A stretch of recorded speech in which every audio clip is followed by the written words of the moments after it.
macam mana nak susun apa organisasi ke apa-apa seumpama itu, mati je mesti ada orang pantau. Lepas tu tolong kirakan masalah peraik dia, harta dia.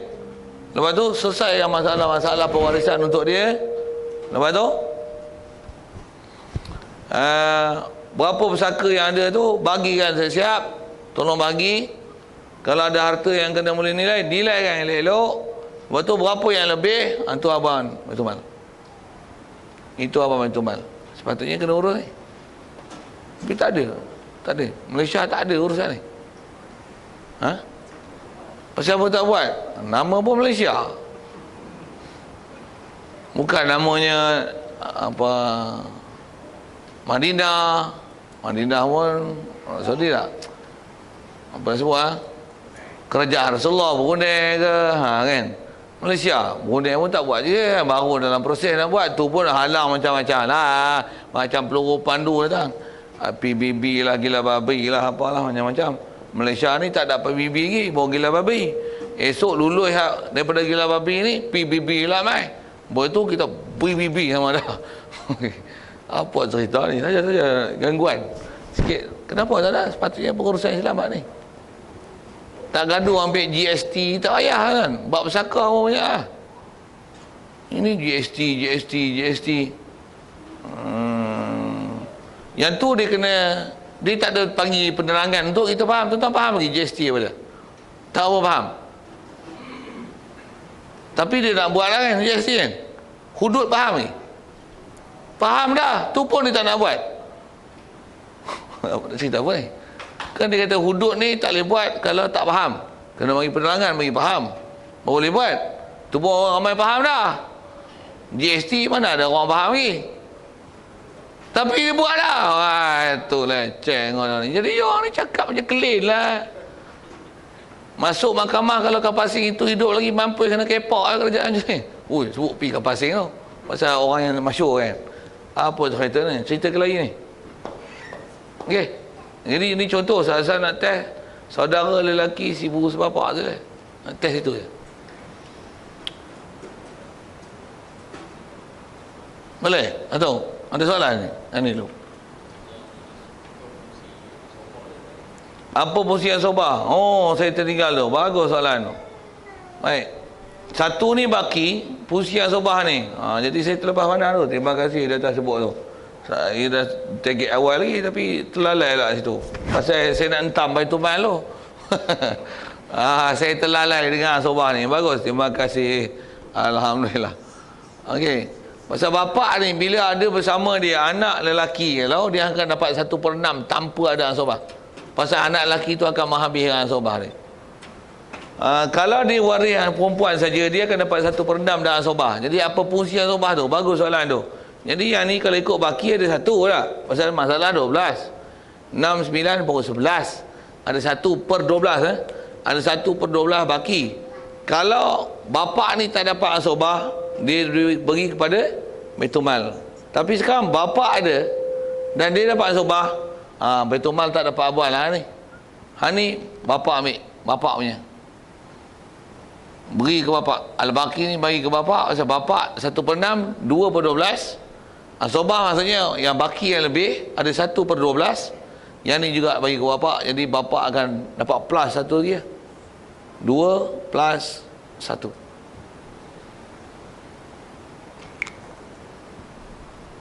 Pasal nak ngentam Baitul Mal lah sikit tadi. Jadi terlepas pandang ke asobah. Terima kasih. Best. Ada soal lain? Tak ada satu lagi masalah. Try tak? Ngaji ni biar dia pening. Ya.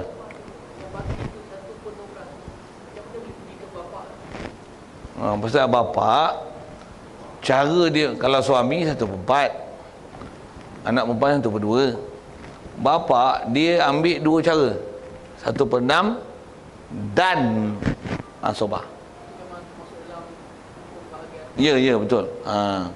Asobah apa makna itu? Ambil harta selepas fardu ambil kata. Lepas harta fardu ambil, berapa yang lebih? Itu asobah. Umum makna asobah. Kalau lelaki 2 kali ganda perempuan, tu asobah bil ghair. Asobah bil ghair. Jadi yang ni umum makna asobah, apa yang lebih dia punya. Jadi kenapa pula dia dapat asobah? Pasal memang itu kaedah pesaka dia dapat. Kalau dia bersama dengan anak perempuan, dia akan ambil 1 perdam dan asobah. Maksudnya kalau ada lebih, dia akan ambil. Jadi memang ada lebih hari 1/12, 1 bagi ke dia. Baik. Yes, betul. Kita buat pergi masalah tu. Seorang mati meninggalkan anak lelaki, juga meninggalkan bapa, juga meninggalkan saudara lelaki, ibu sebapa,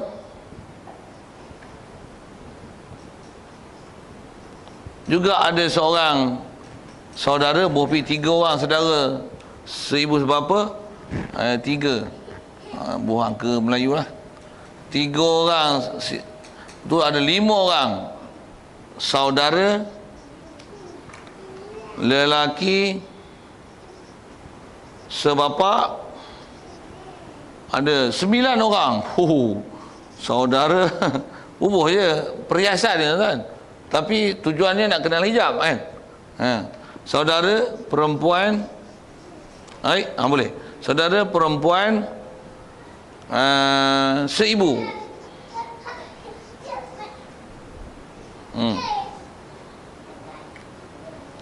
Anak lelaki, tambah 1 orang lagi, juga meninggalkan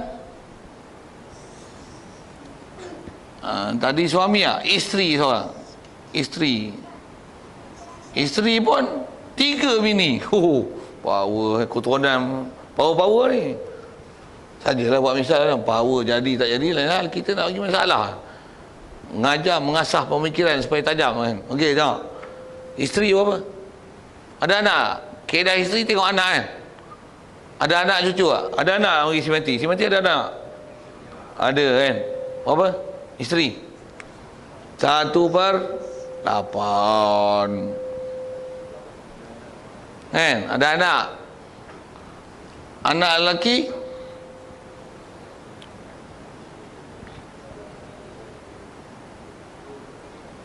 2/3. Lelaki tak ada. Anak lelaki, cucu lelaki, adik-beradik lelaki, yang sibuk sebapa, adik-beradik lelaki sebapa. Tu mana ada pecah-pecahan.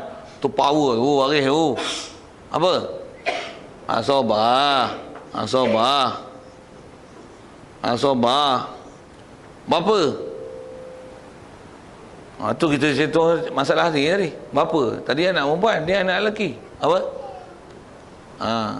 1/6 saja. Tanpa asobah.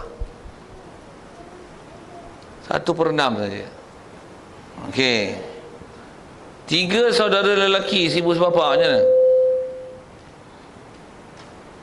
Dapat? Siapa ada power tu yang halang dia? Bapa hijabkan dia, mahjub muhmim hijab. Lagi. Kalau ibu sebapa pun kantoi, yang sebapa macam mana? Kantoi. Tapi si ibu jaga sikit, pasal dia punya tertib lain. Ada tak orang boleh gugur dia? Anak lelaki ada, kantoi juga. Kantoi juga. Saya nak sebut ke si ibu tu pasal jaga dia, pasal orang yang menghijab adik-adik si ibu dengan yang menghijab yang sebapa dengan si ibu sebapa ni lain. Ada tempat yang sama tapi lain. Tapi sebut asal dia ada anak lelaki, memang hijab habis semua ni. Okey. So saya kata ni aksesori lah, bagi cantik lah. Bagi banyak masalah. Boh pi adik orang belakang tu, mak menakan seorang, pak menakan seorang, nenek bubuh banyak-banyak. Bila ada hari dekat-dekat ni, hijab lah. Yang tu yang kita belajar hijab tu. Satu biasanya dalam peraid yang mana menyemak tu tak dibubuh. Pasal apa? Pasal telah dikeluar senarai kan, pasal kita dah murnikan dia dengan hijab. Macam mana pun ni tulis juga buat semak ni buat apa? Nak menunjukkan senarai dan siapa dapat, siapa tak dapat. Okey, macam mana pun cuba selesaikan ni. Okey, 8 dengan 6 24. 8 daripada 24, 1 per 8. 3, 1 per 6. 4. Berapa baki? Baki dia punya asobah. 4, 7. Berapa? 17. Banyak. Anak jantan. Mana lagi? Siap. Habis. Sikitlah masalah tu untuk tengok macam mana nak selesai. Ada soal?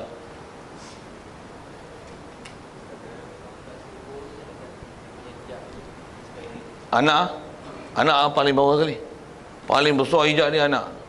Itu ada tak? Adik-adik si ibu gugur dengan anak, cucu lelaki, anak lelaki, cucu lelaki, bapak boleh hijab dia. Tapi adik-beradik tak hijab dia. Okey, ni isteri 3 ni. Isteri 3 tetap 1/8. Saya memang nak fokus tu kalau tak ada soalan ni. Terima kasih. Isteri 3 tetap isteri dia 1/8-nya. Cuma 1/8 ni bagi 3. Ha, betul. Tentu kot demo tak mau kena madu. Maksudnya apa? Dia akan mengurangkan habuan harta pusaka. Tapi perempuan macam tu maksudnya perempuan mata duitan. Buka je mata duit. Pasal dia kira mata pusaka. Betul kan? Setuju orang bagus je. Tapi kaedah tu macam tu lah. Isteri atas nama isteri dia akan 1/8 cuma 1/8 bagi 3. Dari kaedah kita sebut itu ada masalah tasih besar kan, masalah apa tu lah kan. Saya tak panjangan situ. Tapi kaedah pembagi dia 3 ni bagi 3 1 lah seorang. Jadi setiap isteri akan dapat 1/4. Kalau kata ada 24,000, isteri dapat 1,000 setiap seorang. Anak lelaki 17,000. Oh, tu untuk anak lelaki. Lepas tu bapak bagi si mati dapat 4,000. Okey. Ada lagi soalan? Best tu.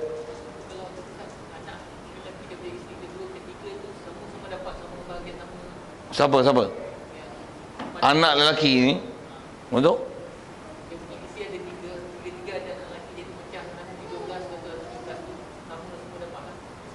Anak lelaki ni ada isteri pula ramainya tu. Betul kan? Tu?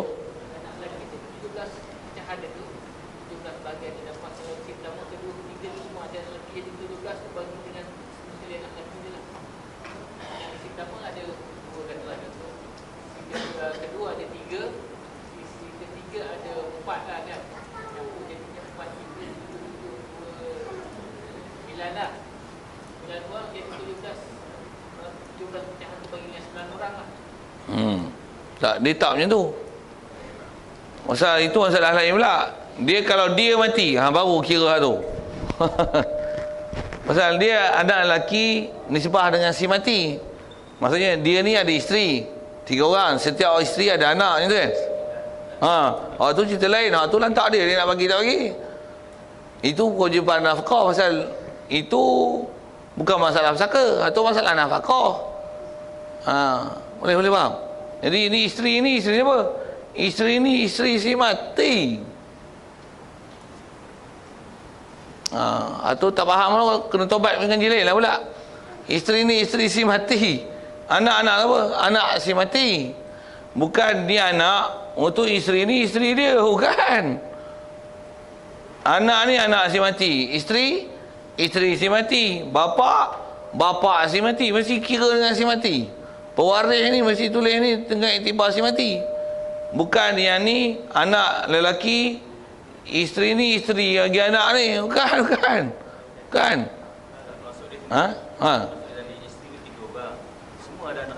Oh, isteri tu ada anak lelaki. Semua ada anak lelaki. Oh, bukan anak. Oh, maksudnya anak tu anak pada sini lah. Macam tu ya? Oh, sorry. Okey. Macam mana pun jawapan satu juga. Okey. Jawapan tu juga dengan kata yang ni isteri dapat. Jadi setiap isteri akan dapat 1,000 lah kalau dengan contoh ni kan. Jadi isteri pertama ada anak, isteri kedua ada anak, isteri ketiga ada anak. Jadi kalau isteri tu ada anak, cuma anak nanti ni tak tulis anak lelaki seorang lah. Pasal semua isteri ni ada anak. Anak pula anak dia. Jadi anak tu taklah jadi anak lelaki seorang. Jadi kalau anak lelaki tu kalau katalah campur-campur tu semua 17. Macam tu kot masalah tadi. Oh, sorry. Dia tak apa dengar dan faham situasi tu. Terima kasih di atas pencerahan itu. Okay. Jadi kalau katalah campur-campur nanti anak dia katalah jadi 17 kan.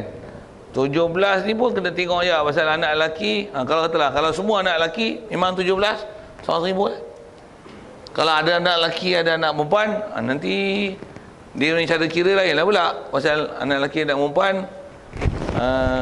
kiraan tu beza dari segi asabah bil ghair saja. Pasal anak lelaki anak perempuan kalau ada macam tu, anak lelaki akan ambil 2 kali ganda daripada anak perempuan.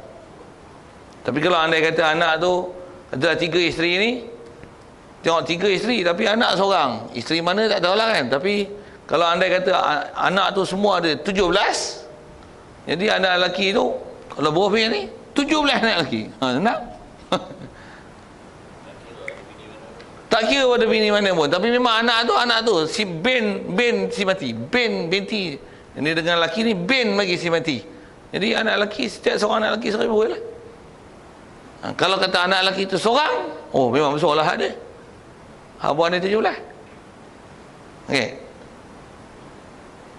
Kalau macam tu saya dah jawab apa soalan. Maaf dia tak faham soalan tu. Okay. Kalau bin orang lain tak, pasal anak tiri dia tak dapat. Pasal anak tiri bukan istilah pewaris. Mesti anak kandung si mati. Anak kandung si mati. Okey. Kalau ada anak perempuan pun waris juga. Tidak, dia akan ambil harta bersama dengan anak lelaki, tetapi cara pengagihan anak lelaki dan anak perempuan tu, anak lelaki akan istilah tu lah lidzakari mislu hazzil unsayin. Kita contoh untuk masalah ketiga, untuk ada anak perempuan, seorang mati meninggalkan berapa ni? Kita berapa lah? 3 isteri lagi. 3 isteri. 4 isteri. Oh, tambah orang lagi. Dia ni suka nombor popular ni. 4 orang isteri. Untuk anak berapa lah? 5 orang anak lelaki. 5 orang anak perempuan. Lepas tu meninggal ada bapa seorang, ada ibu, ibu tambahan je ni. Lepas tu ada saudara bubuh juga ni untuk ingatkan masalah core business kita. Saudara perempuan, adik-adik perempuan, saudara perempuan sebapa 3 orang. Tulis hak tu lah 3 orang. Okey macam tu kan. Bukan misal dia. Ya. Anak susuan tak waris, dia cuma sabit bab mahram aja. Anak susuan tak dapat pusaka. Anak susuan dia tak dapat pusaka, tak dapat pewalian. 2 tu kot.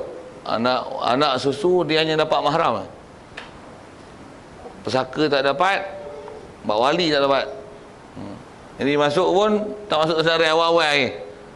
Tak bunuh nama saya tu. Tak ada kena-mena dengan si mati, tak ada apa-apa lah. Tak bunuh nama Najib orang. Saja nak sebut kata orang tak ada kena-mena tak masuk kesadaran. Nak sebut tu ya saja sebut nama popular tu saja. Okey, isteri 4, ada anak. Formula isteri tengok anak. Ada anak lelaki, anak perempuan 1/8. Anak lelaki, anak perempuan ni kita group kan dia, pasal dia akan mengambil harta dua-dua tu satu geng. Dan kaedah dia mesti asabah bil ghair. Apa? Ada anak lelaki, anak perempuan 1/6. Ibu memang dapatnya 1/6. Saudara perempuan ni, oh ni ramai orang hijab dia. Tu pun dah bahagi jenuh dah weh, tak dapat lah kau. Okey. Salah sikit. Kita padam sikit sini. Berapa angka nak buat tu? Masalah.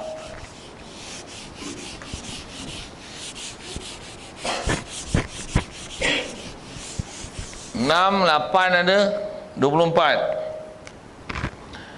24 daripada 8, 1 per 8 3 lagi 1 per 6 4, 1 per 6 4, baki 4, 8, 11 13 ni contoh anak lelaki dan perempuan ni. Cuma 13 ni nak bagi dengan 5 anak lelaki dengan anak perempuan. Apa kaedah kita belajar dulu? Dia punya angka tu ialah lizzakari mislu hazil unsayain. Bagi lelaki akan ambil 2 kali ganda anak perempuan. Jadi kalau kira kepala, yang ni kena kali 5 kena kali 2, yang ni 5 kali 1. 5 kali 2 10, 5 kali 1 5, 15. Jadi 15 ni besar masalah sana. Pasal 15 ni 13. Kalau nak mudah tu kita kurang sikit pasal nak tak mau bagi pecah banyak-banyak. Buruh 3. Untuk mudah kiraan dan tak nak berserabut yang kepala. Okey. 13. Jadi lelaki ni 10, perempuan 3, jumlah 13. Jadi 5 kali 1 ni 3 kali 1 lah. Jadi angka ni tolong betul kita tukar ni. 13 jadi 13 anak lelaki tu. Setiap anak lelaki akan dapat 2,000, setiap anak perempuan dapat 1,000. Jadi kalau kita ambil 5 tu, lelaki akan dapat 2, 2, 2.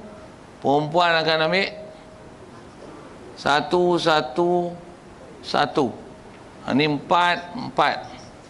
3 ni, tu bagi sana pula. 3 tu kena bagi 4 lah. Pasal apa? 4 isteri. Dia turut. Jadi kalau contoh pengiraan asal tanya tadi, anak lelaki anak perempuan nak ni. Nak mudah tu isteri tu tukar 4 tu jadi 3 balik. Itu kaedah nak mudah, cheating tu. Kalau nak selesai tasih masalah panjang tu. Ada lagi soalan? Boleh. Jadi asal kita bicara tu tak ni lah, hijab ni kan. Tapi memang benda besar peraih kita sini lah, core business dia. Satu kalau peraih pun, yang ni yang kena ingat faham sangat pasal yang ni yang banyak jumpa ni. Pewaris biasanya ada dekat ni yang saudara-saudara adik-beradik ni. Janganlah nak ada orang mati muda tinggal adik-beradik tak kahwin nama. Walaupun tak nak kata jarang, ada juga. Kena selesai juga kan. Macam mana pun yang biasanya mati ni lah ada isteri, anak dan sebagainya. Okey. Ada soal? Ya. Dia tak nak bahagian dia. Bapa tu tak nak bahagian dia. Apa tu? Bapa tak nak bahagian dia. Macam mana nak buat selesaikan tu? Baik. Terima kasih dengan soalan. Kaedah peraih ni kalau ikut kaedah yang paling mudah untuk selesai masalah ialah siapa yang nama pewaris, kira dulu, bagi dulu apa sepatutnya kat dia. Dia tak nak, ambil duit tu, bagi kat dia. Waktu ikut dia nak bagi dah, dia tak nak. Mudah ke tu? Pasal kita ambil kita bagi, kita yang mandai-mandai nak bagi. Asal nak sebut ialah siapa yang milik dia, dia bagi kat dia dulu. Lepas tu dia tak nak, dia nak tabur kat siapa, ikut dia lah. Saya buat misal, tuan-tuan layak duit BRIM, tuan-tuan tak nak, tapi nama dah ada. Nak buat macam mana? Bagus, pandai. Saya tak payah jawab. Tak, kalau tuan-tuan kata dia tak nak, tak apa. Tuan-tuan ni follow dia. Mai ikut aku. Aku tolong tunjukkan kau macam mana nak ambil duit BRIM. Waktu kau dah cash money tu 650. Orang tu dia tak nak kan, kau tak nak kan, bagi aku. Mana boleh dia. Kalau gitu dia nak lah, tak ada yang melopor lah awak. Sikit lah saya melawak gitu kan. Tapi kaedah peraih yang itu. Dan saya ngaji pun Tok Guru banyak nasihat selesai kan macam tu. Pasal apa?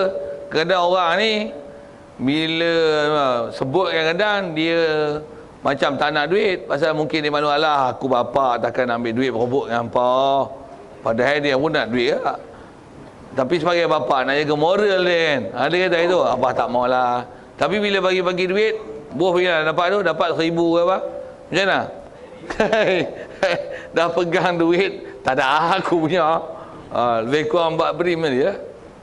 Boleh? Faham? Jadi macam tu kot dari segi kaedah nak menyelesaikan tu. Dia lebih mudah tu, lagipun tak ada tohmat.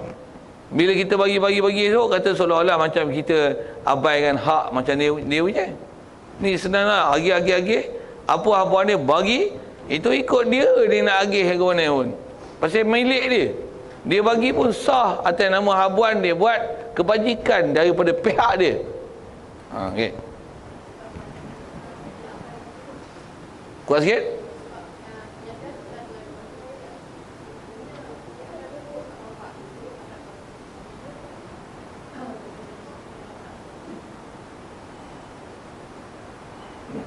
Diabaikan terus. Itulah dari si kaedah abai itu, memang dia betul-betul nak bagi itu boleh lah. Tapi tu kata dia hanya menyulitkan si nak mengira itulah kan, nak bagi kat siapa tu. Tu yang kaedah mudah, selesaikan dulu berapa habuan dia dapat. Keluarkan habuan-habuan dia tu, bagi kat dia. Dah dia tanda, ikut apa-apa nak bagi siapa. Kan kaedah tu lebih mudah. Daripada dia kata aku bagi tu. Bagi siapa-siapa tu. Tu yang bagi dulu. Lepas tu apa habuan dia, ikut dia nak agih kan. Serahkan kat dia senang. Itu kot. Ada lain?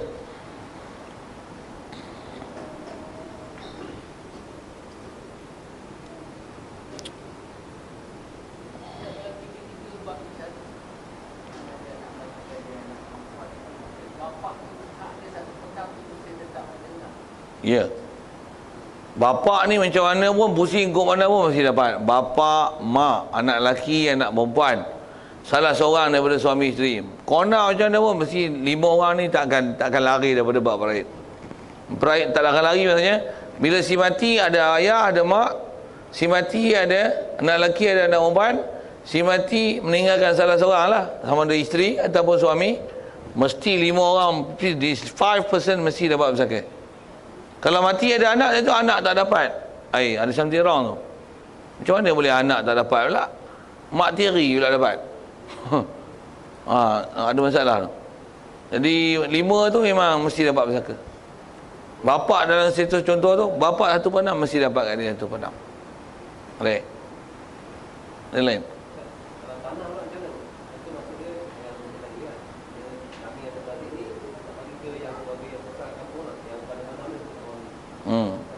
Tu dari segi kaedah, bahagi dulu mengikut kaedah peraid. Siapa yang waris, berapa habuan itu cuma tanah ni, tanah lah kan.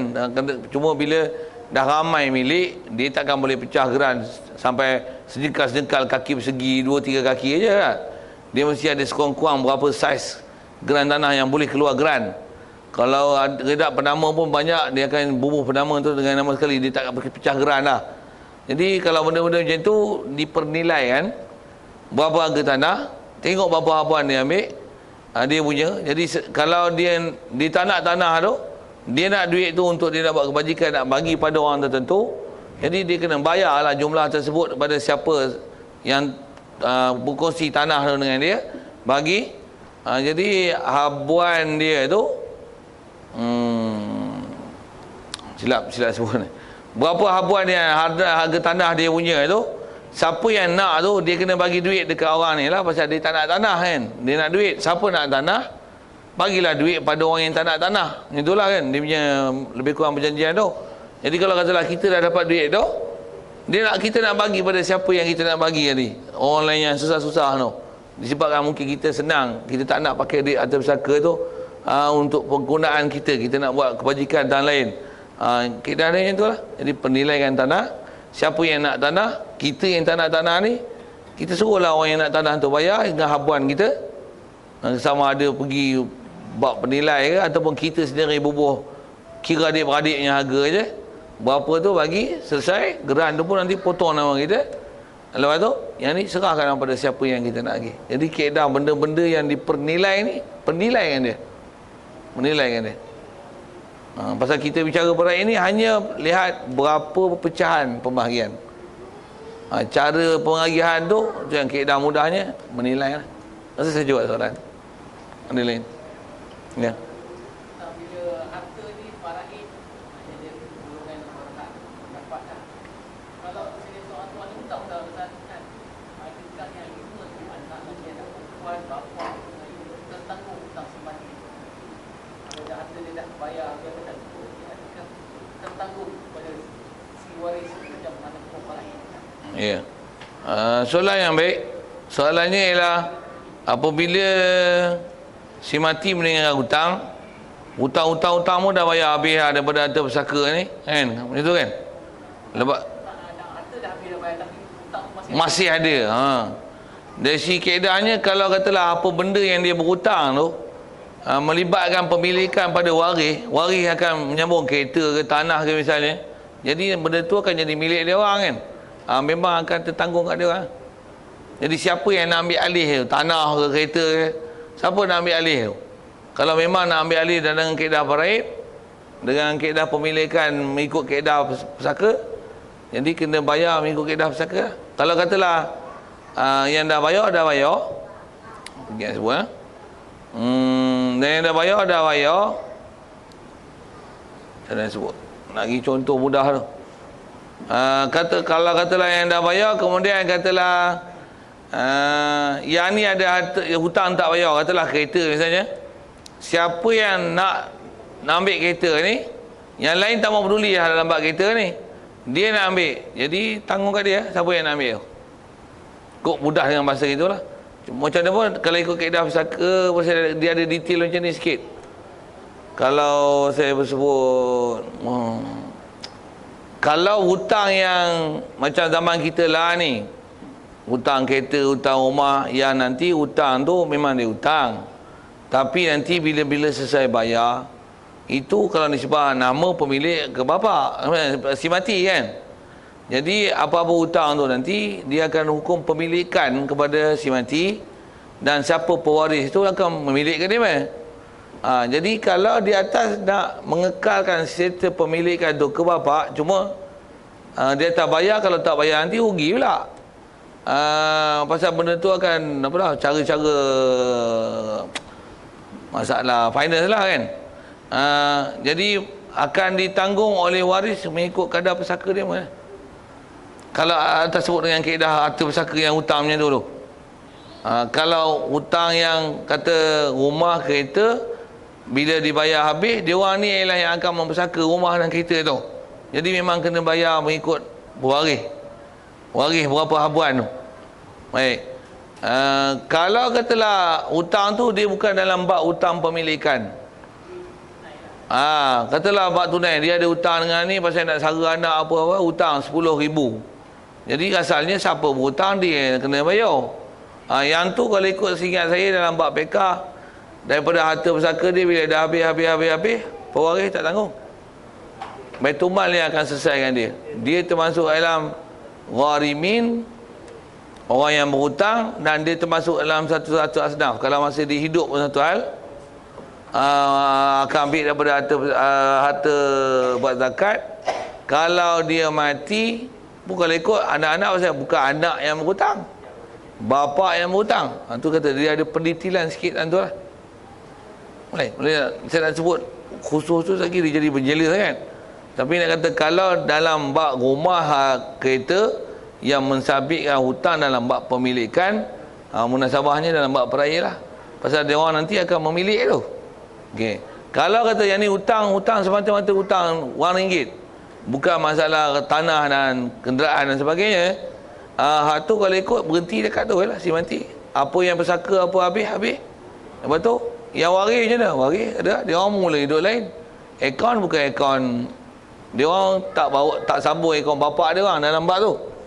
Yang kata bukan masalah pemilikan kereta tu. Jadi harta macam tu macam mana? maka pihak Baitul Mal lah yang akan selesaikan dengan pihak berhutang. Apa nak sebut? Itu kot asal dia. Kalau ikut waris tu seingat saya, kalau tak melibatkan dalam bab kereta, dia tak tanggung. Kalau yang melibatkan dalam bab kereta, baru dia tanggung. Contoh kalau kata hutang tu ialah hutang tanah, dia tanggung. Waris akan sambung. Itu kot.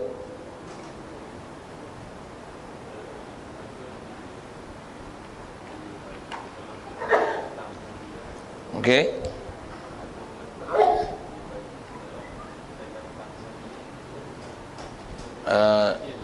Bagi si mati tu ada hutang, betul? Ya, memang menyentuh dulu. Jadi si mati yang meninggalkan hutang, memang sebelum bagi pesaka hutang mesti selesai. Baik hutang dengan manusia, hutang dengan Allah Ta'ala. Hutang dengan Allah Ta'ala tu hutang apa? Bab kifarat sumpah dia tak selesai, kifarat bulan puasa dulu tak selesai, apa bopi? Apa bab zakat ada yang masih tak bayar, peterah dulu hutang ni baru nak taubat. Apa seumpama tu, semua kena selesai tu, barulah boleh selesai yang bab pesaka. Jadi memang selesai tu. Yang kata andai kata dah menghabisi hutang tu, yang jadi isu tadi, katalah habis. Kalau kata memang dah habis daripada harta pesaka yang tak melibatkan harta daripada hutang tu, melibatkan pembelian harta, waris tak tanggung. Bahkan harta yang tertanggung tu dia dekat si mati je lah. Habis. Jadi kalau ada isu apa-apa pun, dia kerajaan kalau kata dia boleh nak selesaikan kepada berhutang tu dengan buat kebajikan, bayarkan bagi pihak mayat, kerajaan. Itu kot.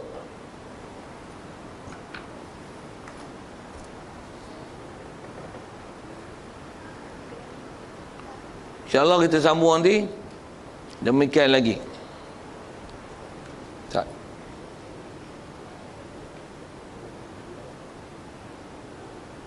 Habis sikit tu. Pasal depan tu dia masuk asobah. Demikian lagi dikatakan masalah gugur ni, yang kemudiannya, orang yang kemudian daripada pewaris ni. Jadi asal tertib yang kita bicara ni ialah adik-beradik, saudara adik-beradik lelaki yang sebapa kan. Dia dihijab dengan 4 tadi tu.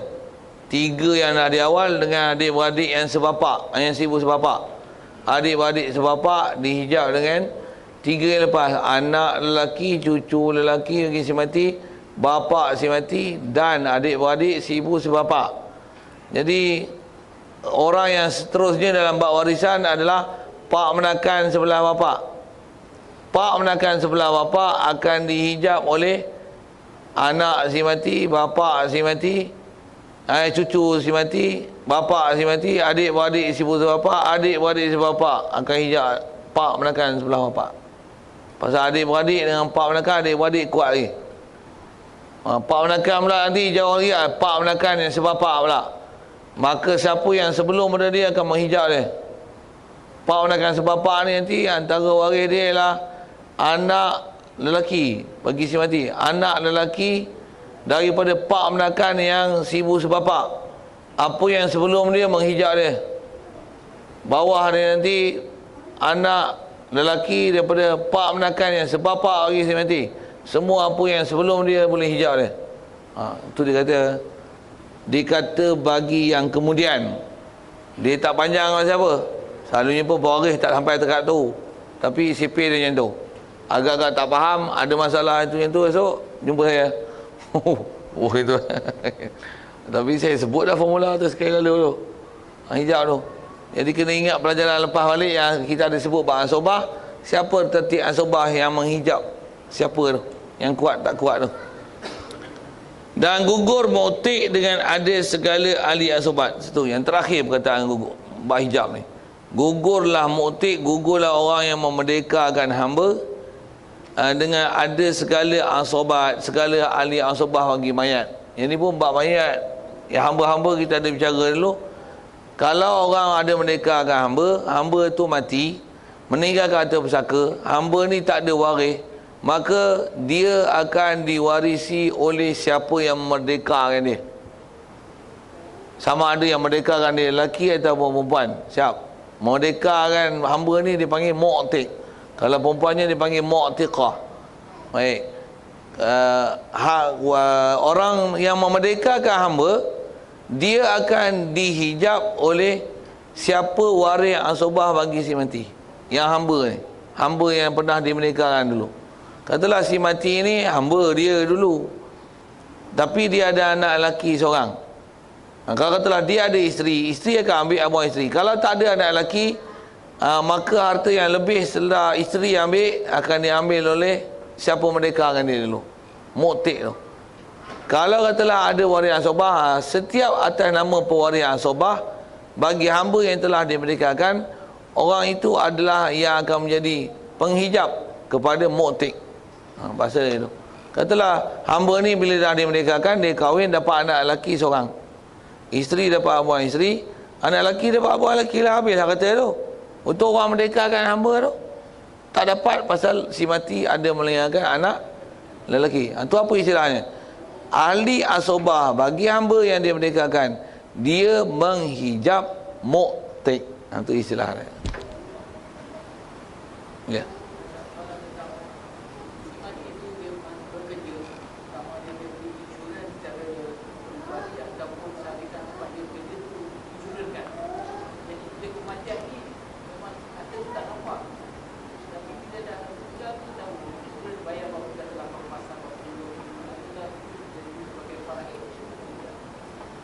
Best soalan tu. Yang tu kalau ikut panjang bicara, kita akan cuba buat wasiat ni insya-Allah bab-bab tu dalam bab-bab mati.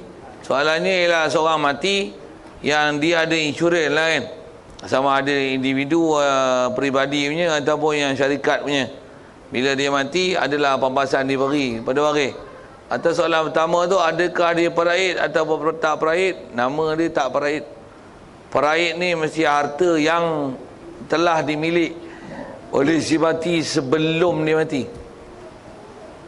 Harta yang dimiliki oleh si mati sebelum dia mati. Jika pemilikan tu kepada dia, maka hak tu dihukumkan harta pusaka. Yang tu hukum harta kena beraid. Jadi apa-apa harta yang dimilikan kepada si mati, ataupun diberi dengan bersempena si mati selepas orang tu mati, itu tak ambil, tak panggil beraid. Dia apa? Dia hukum ada orang lain ihsan bagi pada waris si mati. Jadi yang tu terpulang pada waris lah, macam mana nak agih. Macam mana pun dia bukan peragihan beraid. Termasuk dalam insurans tu ialah orang mati ada buah kotak, buah jak, orang buah duit tu. Duit apa? Untuk mayat tu. Mayat kau milik lah, kawan pun dah mati lah. Untuk duit tu untuk siapa? Dia ialah untuk pewaris. Apa kaedah pembahagian? Dia tak ada kaedah pembagian. Masyhur dalam kaedah fiqh dia sebut gini, harta tu nak bagi siapa? Kalau katalah umumnya orang bagi tu bagi pada janda. Si mati buh pilih janda kan. Kalau janda lah, kalau duda lah, kalau anak lah, dia kembali pada uruf. Kalau tak ada khusus sebut bagi kepada janda ke duda kepada anak ke, umumnya untuk kebajikan keluarga si mati, untuk istilahnya meredakan kesedihan mereka, bagilah sikit bantuan daripada jiran dengan berapa wang ringgit itu. Hak tu hak apa? Dia lah hak kebersamaan bagi semua waris. Khususnya ahli mayat, keluarga mayat, isteri, anak-anak. Kalau urus pada isteri dan anak-anak, isteri dan anak-anak bagi si mati, itu adalah habuan yang hak dalam jak tu. Untuk isteri dan anak-anak, isteri dan anak, suami dan anak-anak sama termasuk dalam bab tu. Begitu juga insurans, dia akan bagi ke situ. Bagi ke situ lah. Atas kita pejam mata insurans mana-mana pejam ya. Pandang pada sudut duit pampasan tu dia bagi. Nak bagi ke siapa? Atas tanya soalan tu, dia tak beraid. Dia tak beraid. Itu kot. Wallahu a'lam. Jadi kita sambung nanti. Dan keempat orang, ada 4 kata dia yang mengasobahkan satu sama lain dengan asobah bil ghair. Wallahu a'lam. A'udzubillahi minasyaitonir rajim. Bismillahirrahmanirrahim. Allahumma nur qulubana wa nur hidayatika kama nawwartal arda wa nur syamsika wa na'wada bi rahmatika ya arhamar rahimin. Warzuqna fahman nabiyyin wa hifdzal mursalin wa ilhamal malaikatil muqarrabin wa salim tasliman ala jami'il anbiya'i wal mursalin wa alhamdulillahi rabbil alamin. Assalamualaikum warahmatullahi wabarakatuh.